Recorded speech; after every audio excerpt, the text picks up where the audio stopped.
অনুকূলচন্দ্র আবির্ভূত হলেন, মাতা মনমোহিনী জানতে পারল না। তবু আমাদের যন্ত্রণা শেষ হলো না, তবু আমাদের বোধনার জাগরণ হলো না। ইনি কে? কে আনলো? কে আনলো এই ভগবানকে? ওই ভগবানকে কেউ আনতে পারে না। যদা যদা হি ধর্মস্য গ্লানির্ভবতি ভারত অভ্যুত্থানমধর্মস্য তদাত্মানং সৃজাম্যহম পরিত্রাণায় সাধুনাং বিনাশায় চ দুষ্কৃতম ধর্ম সংস্থাপনার্থায় সম্ভবামি যুগে যুগে। আমি আমাকে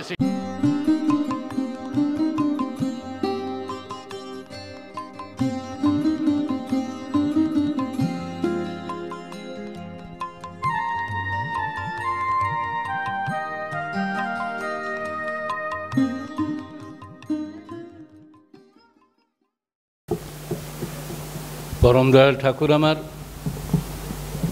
শ্রদ্ধেয় দাদারা, মায়েরা, স্নেহের ভাই বোনেরা, সুধী সজ্জনবৃন্দ, আজকের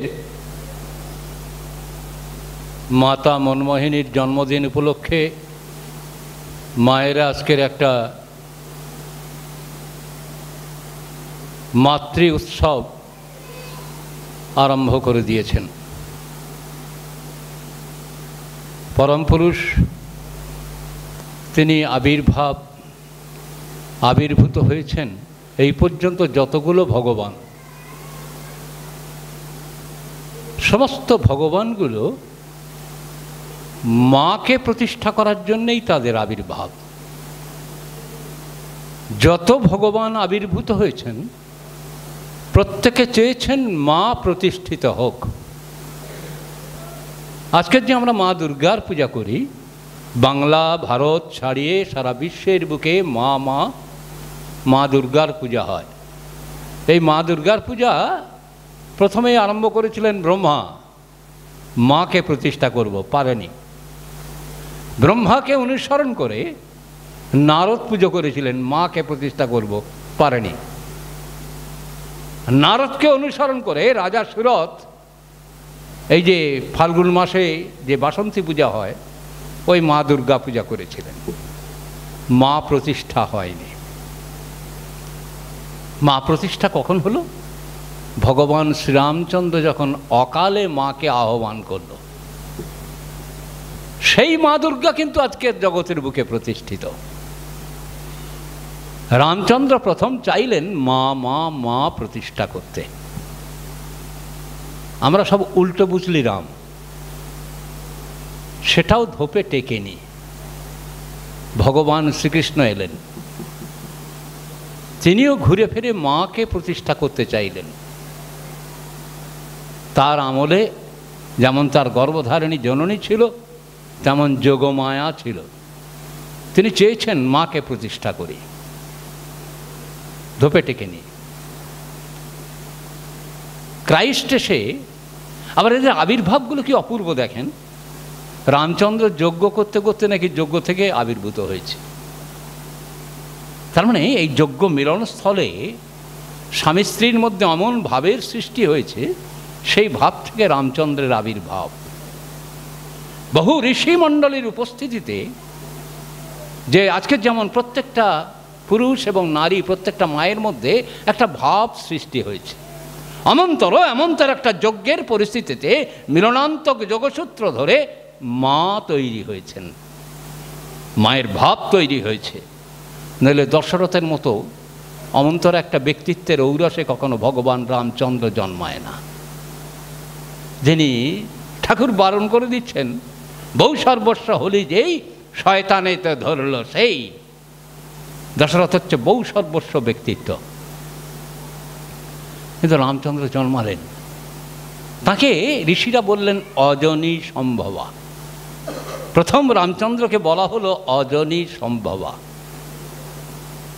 তারপরে ভগবান কৃষ্ণ আবির্ভূত হলেন। কি অপূর্ব মিরাকেল! তাকে জেলখানার মধ্যে আটকে রেখেছে, মা বাবাকে দীর্ঘদিন ধরে আটকে রেখেছে, এবার লোহার বেড়ি ভেড়ি পরিয়ে। সেখানে একটার পর একটা সন্তান হচ্ছে, আর কংস গিয়ে একটার পর একটা আছাড় মেরে মেরে মেরে ফেলে দিচ্ছে।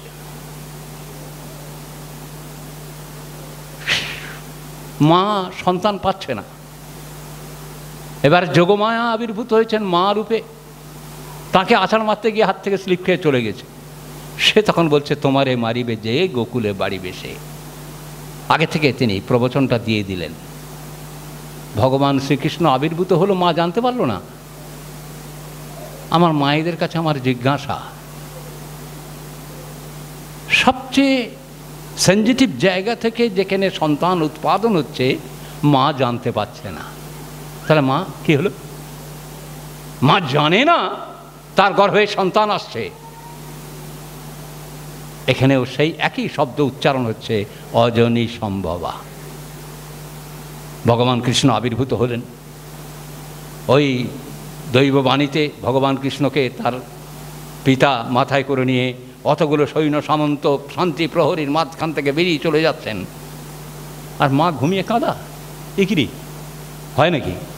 মা আমার যারা মা হয়েছেন তারা কি যন্ত্রণা পেয়েছেন, কি কষ্ট পেয়েছেন, কাকে হসপিটালাইজ করতে হয়েছে, কাউকে অপারেশন করতে হয়েছে, এত কষ্ট, অথচ সন্তান হচ্ছে মা জানতে পারছে না।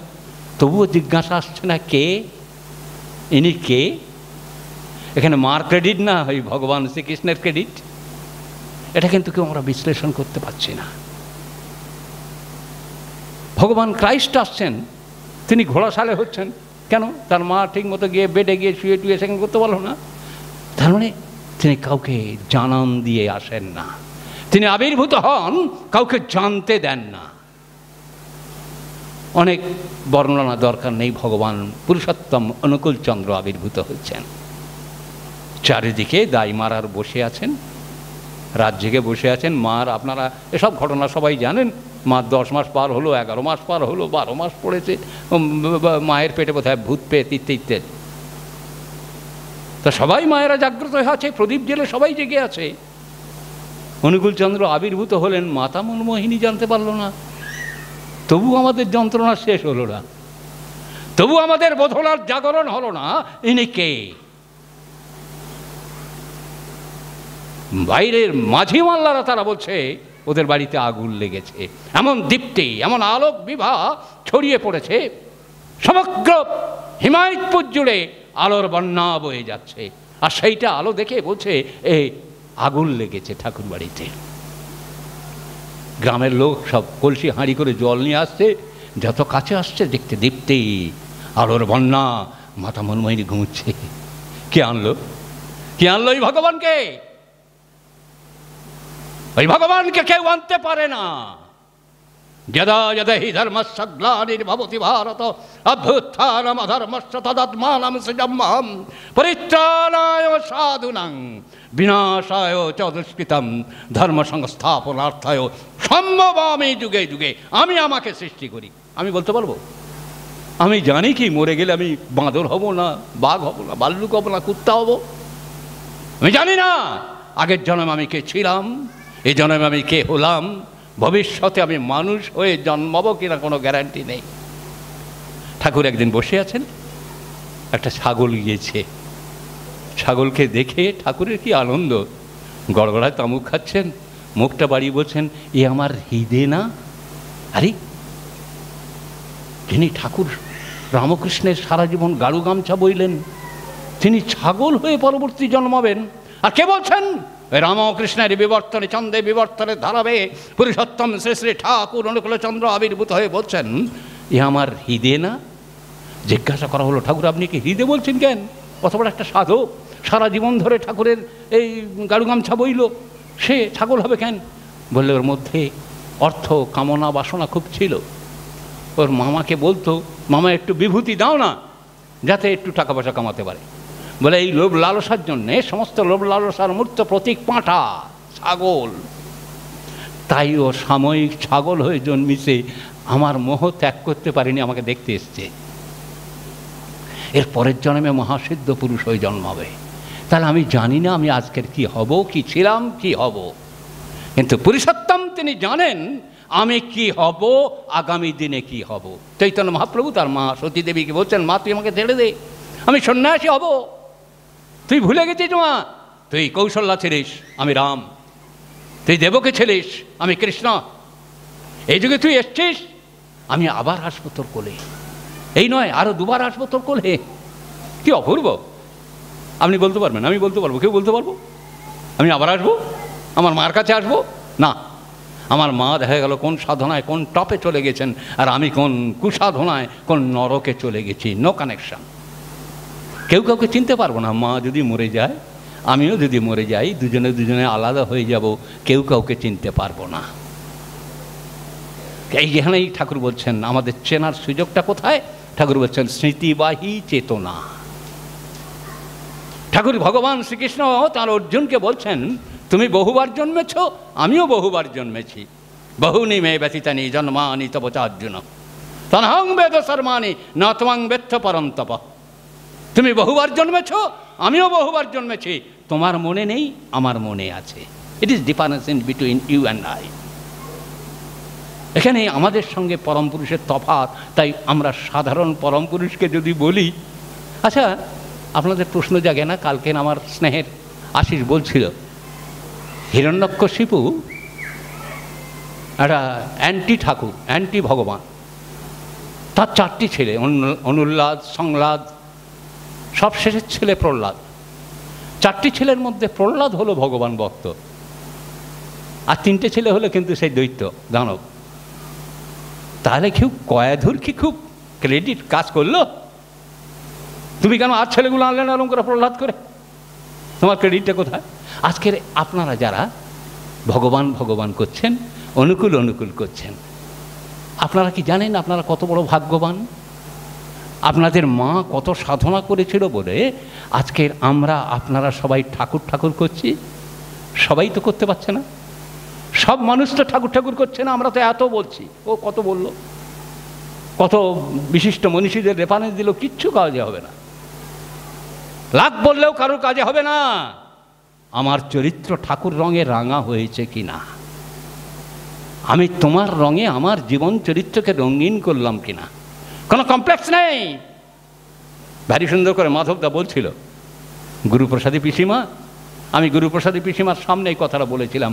আমার কলকাতা মন্দিরে কিরণদা এনেছিলেন পিসিমাকে, আর খেপু কাকার ছেলে, ছেলের বউ, নাতি সবাই এসেছিলেন। সেখানে আমার পূজনীয় কিরণদা ছিলেন, সুধীর বসুদা ছিলেন, সুধীর মুখার্জি নৈহাটি ছিলেন, অনিল সরকারদা ছিলেন, দীনবন্ধু ঘোষদা ছিলেন, অরূপ প্রধান ছিলেন।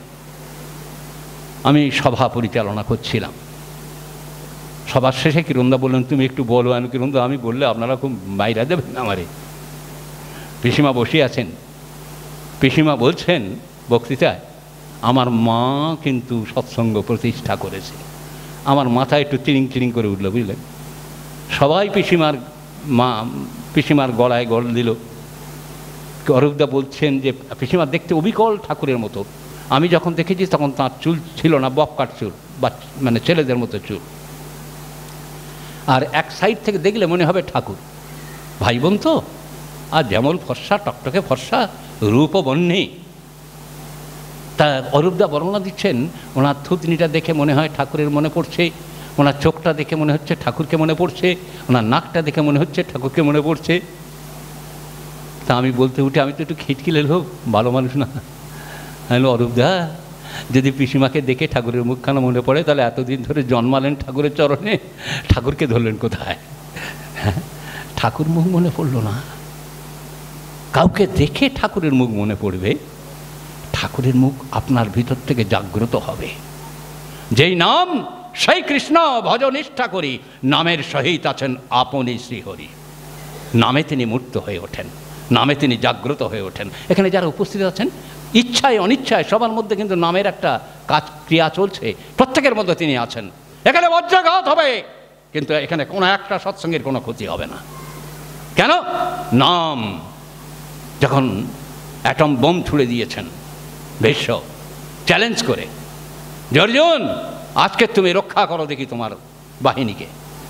অর্জুন যখন কিংকর্তব্য বেমূঢ়, তখন বলছেন অর্জুন তুমি অস্ত্র ত্যাগ করে নামে বসো, তুমি অর্ডার দাও, তুমি চিফ কমান্ডার ইন চিফ, তুমি সবাইকে বলো অস্ত্র ত্যাগ করে নামে বসুক, নাম করুক, আমার নাম জপ করুক।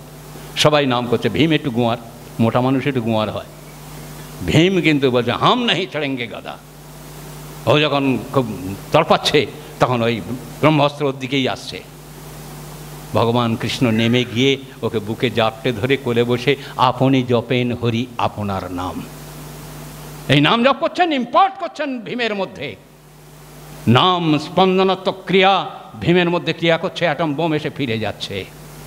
একটা শব্দ তরঙ্গ, তার থেকে আরও যদি ক্ষমতা দর্শক তরঙ্গ আমার ভিতরে উচ্চারিত হয়, ধ্বনিত হয়, সেই শব্দ তরঙ্গের কাছে ওই শব্দ তরঙ্গ, অ্যাটম বোম মানে একটা শব্দ তরঙ্গের ফেটে গেছে, তার থেকে যদি ফাটন আমার মধ্যে সৃষ্টি হয় তাহলে ওই অ্যাটম বোম সরে যাবে।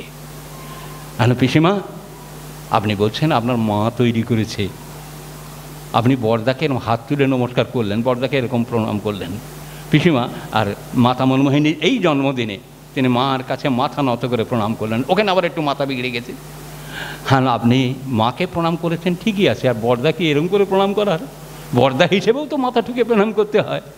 এই বোধনা আপনার মধ্যে নেই। আমি বলেছিলাম, কারণ খিটখিলের লোক তো আমি কাউকে ছাড়ি না। মনে পড়ছে পিসিমা, আজকের আপনি যে বসে আছেন, এই বসে থাকাটা আপনার মা রাখেনি, মালিক রেখেছেন। কে মালিক?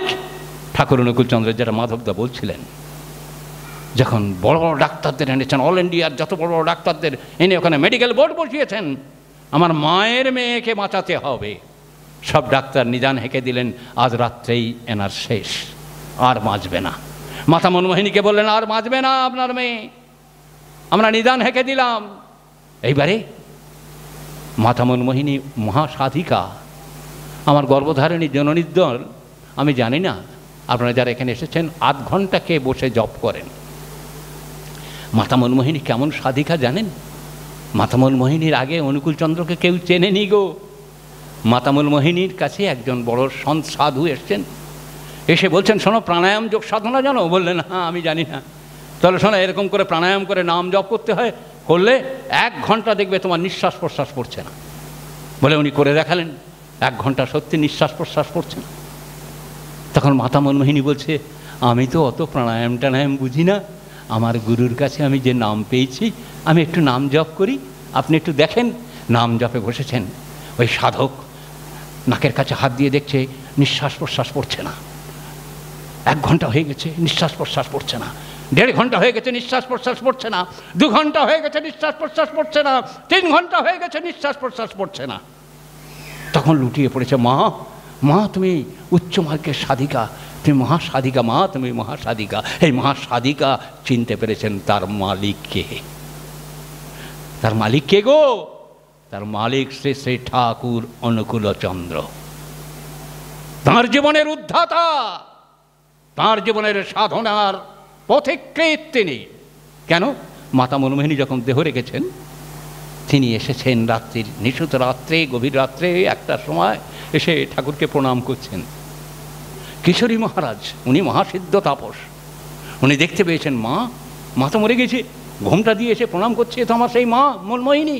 কারণ মনমোহিনী কিশোরীকে আলাদা করে দেখেনি, অনুকূলকে আলাদা করে দেখেনি, তার কাছে সবাই সমান সন্তান। আমি যেটা বারবার প্রত্যেকটা মাকে বলি, যে সেই মা, যে মা নিজের ছেলে যেমনটি দেখে ভালোবাসে, তেমনটি জগতের সব ছেলেকে ভালোবাসে, তবে সেই মা, নইলে মা না। মাতা মনমোহিনী দেবী পঞ্চানন সরকারকে চাবুক পেটা করছে, অনুকূলকে চাবুক পেটা করছে, কিশোরী ভয়ে আসতে পারছে না, অনন্ত মহারাজ ভয়ে আসতে পারছে না। কেন? সব ছেলেগুলো তার ছেলে, আলাদা করে দেখেনি, অনুকূলের সঙ্গে ডিফারেন্স করেনি। উল্টে কেউ কিছু করলে বলতো, এই অনুকূল কি জানে, তোমরা বেশি ওকে ফলো করছো কেন, ফলো করো না, ফলো করো না, হ্যাঁ হ্যাঁ, সব ভাগিয়ে দিচ্ছেন। তিনি এসে প্রণাম করছেন। এবার কিশোরী মহারাজ পিছু ধরেছে, উনি অশরীরী আত্মা ভাবছেন এড়িয়ে যাবে, কিন্তু কিশোরী মহারাজ তো সাধনায় সিদ্ধ তাপস, মাতা মনমোহিনীর কাছে টিকবে কেন? উনিও ফলো করছেন, উনিও পালিয়ে যাচ্ছেন। এবার ঘুরে দাঁড়িয়েছে কিশোরী, যা দেখলি তা কিন্তু কবি না কারোর। তো মা তুমি এসে ঠাকুরকে প্রণাম করলে কেন? ওরে তুই জানিস না, জীবন্ত থাকতে ওরে ঠাকুর রামকৃষ্ণ পরমহংসদেব বলে গেছে, বাৎসল্য রসে তাচ্ছল্য আসে, মধুর ভাবে পূর্ণতা। আমি বাৎসল্য ভাবে আমার ছেলেকে আমি চিনতে পারিনি, আমার ছেলেকে আমি পূজা করতে পারিনি। তোরা বড় ভাগ্যবান, পুরুষোত্তম পূজারী তোরা, পূজারিনী তোরা, আমি পূজারিনী হতে পারিনি। তাই দেহ রেখে মরে গিয়ে সবার অলক্ষ্যে এসে আমার মালিক যিনি, তাকে প্রণাম জানিয়ে গেলাম। হাগো মা, ভেবেছেন কার কার কাছে এসেছেন আপনারা? ভেবেছেন কেই পুরুষোত্তম? যাকে কেউ ধরে রাখতে পারে না। Above of the all reason, সমস্ত কিছুর ঊর্ধ্বে তিনি বিরাজ করেন। মাতা মনমোহিনী গ্রেট মাদার। পুরুষোত্তম শ্রী শ্রী ঠাকুর অনুকূলচন্দ্র কি বলছেন? মাতৃভক্তি অটুট যত, সেই ছেলে হয় কৃতি তত। যে যার মাকে যত ভালোবাসবে সে খাঁটি অনুকূলচন্দ্রকে তত ভালোবাসবে। মনমোহিনী পূজা তার সার্থক হয়ে উঠবে। তিনি নিজের মাকে পূজা করতে বলেছেন। নিজের মাকে আজকের দিনে যদি সব মাকে সব ছেলে পুজো করতো, এসো মা, আমার মনমোহিনীর জীবন্ত জীবন্ত একটা দেবী তুমি, তোমাকে একটু পূজা করি, প্রত্যেকটা ছেলে পূজা করবে। প্রত্যেকটা ছেলের মা বলবে, ওরে তোর বাবাকে প্রণাম কর।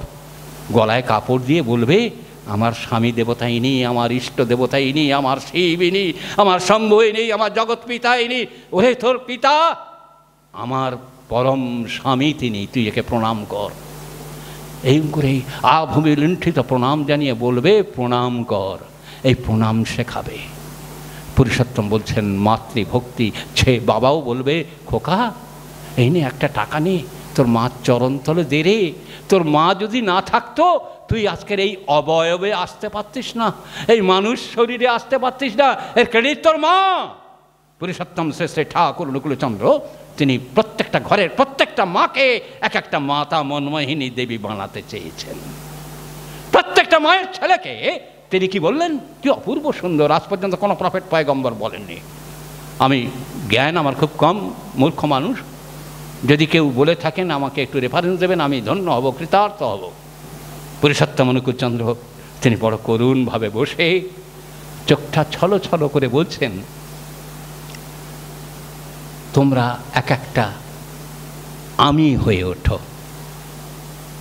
এবারে বাবা তুমি একটাই তো আমি, তা তোমার মতো আমি হব কি করে? সঙ্গে সঙ্গে ঠাকুর অনুকূলচন্দ্র অ্যামেন্ডমেন্ট করে বলছেন, ছোট্ট আমি হয়ে ওঠো।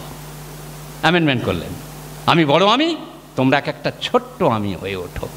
তারপরে কি বলছেন ভারী করুণ সুরে, বড় বেদনা, বড় ভারাক্রান্ত চোখে তিনি বলছেন, তোমরা এক একটা অনুকূল হয়ে ওঠো, ছোট্ট অনুকূল হয়ে ওঠো। তাহলে তিনি আমাদের কি চাইলেন? প্রত্যেকটা মানুষকে এক একটা অনুকূল বানাতে চাইলেন, প্রত্যেকটা মাকে এক একটা মনমোহিনী দেবী বানাতে চাইলেন, প্রত্যেকটা মাকে এক একটা মনমোহিনী দেবী বানাতে চাইলেন, প্রত্যেকটা ছেলেকে এক একটা অনুকূল বানাতে চাইলেন। এই অনুকূল অনুসারী না হওয়া পর্যন্ত কোনো পূজা সার্থক হয়ে উঠবে না। আজকে এর মাতা মনমোহিনী কত বড় সিদ্ধ তাপসী যে তার কাছে মহাসন্ত এসে তার কাছে পায়ে লুটিয়ে পড়ছে। আমার গর্ভধারিণী জননীর দল নাম ধ্যানে বুঝতে পারছে না। একজন কেউ বলতে পারছে ওই ছেলেটা আমার? আমি বারবার বলি, প্রত্যেককে বলি, শুধু নিজের ছেলে নয় গো মা, তোর নাম মা, তুই সবার মা। তুই শুধু একজনের মা, সম্পদের মা না, তুই সবার মা। মা শব্দটা সবার, এই মা শব্দটা সবার। এইটা যে মায়ের মধ্যে যে চরিত্রে ফুটে উঠবে, মাতা মনমোহিনী পূজা তার চরিত্রে সার্থক হয়ে উঠবে, নইলে কিন্তু পূজা সার্থক হবে না। কারণ তাহলে তো আর একটা অনুকূল আনতে পারতেন মাতা মনমোহিনী, আনতে তো পারেননি। প্রভাত এই খেপু কাকা তিনি অনুকূলচন্দ্রের নামে মামলা করছেন, এ কেমন ছেলে? এটাও তো মাতা মনমোহিনীর ছেলে। এখানে কি বললেন অনুকূলচন্দ্র? তুমিই তোমার তজ্জাত সন্তান, তুমি তোমাকে জাত করেছ, তোমার স্রষ্টা কেউ নয়, তুমি তোমাকে সৃষ্টি করেছ, তার সৃষ্টি কেউ করতে পারে না। আমি তখন বয়স কম, আজকের হলে হয়তো বলতাম না। ওই মন্ত্র আছে না, মনমোহিনী নন্দন ষোড়শী মা ইত্যাদি, নমামি ষোড়শী বলে মন্ত্র আছে। তা আমি কোনো একজন মহা ঋষি তুল্য ব্যক্তিত্ব, তাকে জিজ্ঞেস করেছি, এই মন্ত্রটা আপনারা বলেন কেন? বলছে কেন? যে ষোড়শী কান্তা। তখন তিনি পণ্ডিত মানুষ এবং জ্ঞানী, ঠাকুরের লীলাপার্ষদ। তিনি বলছেন কেন? রাধাকান্ত নমস্তুতে, ওই জন্য ওইটাকে ফলো করে ষোড়শী কান্তা নমস্তুতে বলা হয়েছে। হ্যাঁ হ্যাঁ, হে কৃষ্ণ করুণা সিন্ধু দীনবন্ধু জগৎপথে গোপেশ গোপিকাকান্ত রাধাকান্ত নমস্তুতে বলা আছে না? বলছে হ্যাঁ। আচ্ছা ওখানে কেন বললো না রুক্মিণীকান্ত নমস্তুতে? কেন বললো না? ওখানে কেন বললো না সীতাকান্ত নমস্তুতে? কেন বললো না? বলা হলো রাধাকান্ত নমস্তুতে। রাধাকে যেই নাম সেই কৃষ্ণ ভজনিষ্ঠা করি, নামের সহিত আছেন আপনি শ্রীহরি। ওই রাধা আর কৃষ্ণ এক। তাই রাধার আর এক নাম আরাধিতাম, আরাধনার মূর্ত না, তিনি নিরন্তর আরাধনা করছেন। রাধা নাম ঠাকুর বলছেন যেই নাম সেই আমি, নাম নামই অভেদ। তাই রাধা কান্ত মানে, রাধা নামের কান্ত মানে বডি, শরীর। রাধা নামের শরীর হচ্ছে অনুকূল চন্দ্র, আর কোনো নামের শরীর নয় বাবু। জানেন এই মন্ত্রটা বড় খিটকিলে লাগছে আমার ভালো লাগছে না। উত্তর আর দিতে পারেনি। তখন তার্কিক ছিলাম তো, খুব তর্কে ভুড়ি ছিলাম, বুঝলেন? জ্ঞান ছিল না কিছু, তর্কে ভুড়ি ছিলাম, কেটে কুচি করতাম তর্ক দিয়ে। সেই তর্ক দিয়ে আজকের বিশ্লেষণ করলে দেখা যাবে এক এবং অদ্বিতীয়, একমেবা অদ্বিতীয়ম শরণম পূর্বেশামা পুরৈতা প্রবুদ্ধারীশায় শরণম তদ্বর্তানুবর্তেনাপি তরঃ শরণম সত্ত্বানুগুণাবর্ণাশ্রম শরণম পূর্বাপুরক বর্তমান পুরুষোত্তম শরণম। ওই এক এবং অদ্বিতীয়, তাকে মাতা মনমোহিনী পুজো করছে, আমি পূজা করছি, আমার মেয়ে পূজা করবে, আমার মা পূজা করবে, জগৎবাসী জগৎ ব্রহ্মাণ্ড সবাই তাকে পূজা করবে। সব মাদের একটা দুর্ভাগ্য কি জানেন? তাদের বাৎসল্যতার জন্য তারা কিন্তু তাদের সন্তানকে ভগবান বলে ভাবতে পারে না। কৃষ্ণ রামের মা ভাবতে পারেনি এটা ভগবান। রামচন্দ্র যখন বনবাসে যাচ্ছে, আমি ছোট্ট একটা এক্সাম্পল দিচ্ছি, তখন রামচন্দ্র বিদায় নিচ্ছেন, মা কৌশল্যার বারান্দার নিচে উঠোনে দাঁড়িয়ে বলছেন, মা একটু বেরিয়ে এসো না মা, আমি একটা প্রণাম করব, আমি বনবাসে যাচ্ছি। আর মা যশোদা, এই কৌশল্যা, তিনি বেরোবেন না কেন? ওই চির বস্ত্র পরে তার রাজা রাম, যুবরাজ রাম, সে যাবে, আমি দেখব। এটা গর্ভধারিণী জননী অ্যালাউ করছে না। কিন্তু সন্তান ডেকেছে, মা গো যাবার সময় একটু চরণ ধুলো দেবে না? মা বেরিয়েছে, বেরোবার পরে প্রণাম করেছে, প্রণাম করে বলছে, মা একটা কথা বলবো মা। বলে কি? তুমি এটা পালন করো মা। বলে কি? তুমি রামচন্দ্রের মা, এই কথা ভেবো না। তোমার পরিচয় আজ থেকে কি? বললে আমার পরিচয় কি?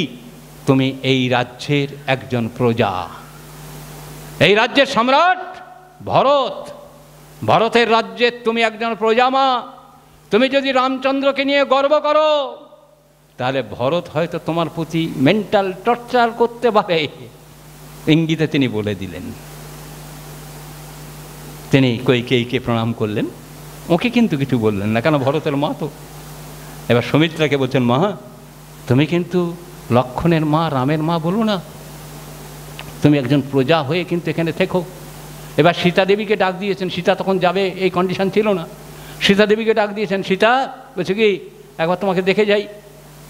তিনি ওই চিরবস্ত্র পরে বেরিয়ে এসছেন। বলছে কি প্রভু?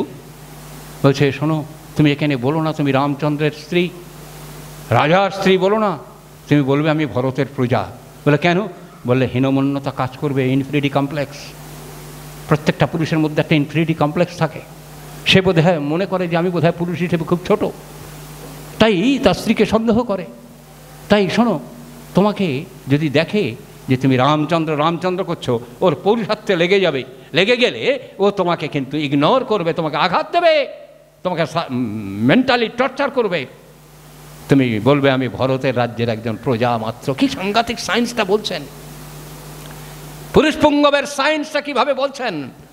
সীতা দেবী বলছে, প্রভু তার আগে আমি সেজে এসেছি, আমি তোমার সহধর্মিণী, এ মুখ থেকে শুধু তোমার কথা বেরোবে, আর কারো কথা বেরোবে না। আমি তোমাকে ফলো করব ঠাকুর, তোমার সঙ্গে আমি যাব। এই সীতা দেবী রামচন্দ্রকে অনুসরণ করে বনে চলে গেলেন। তাহলে বুঝতে পারছেন ভগবান কত কেয়ারফুল, কত সঞ্চারণা তার মধ্যে কাজ করছে।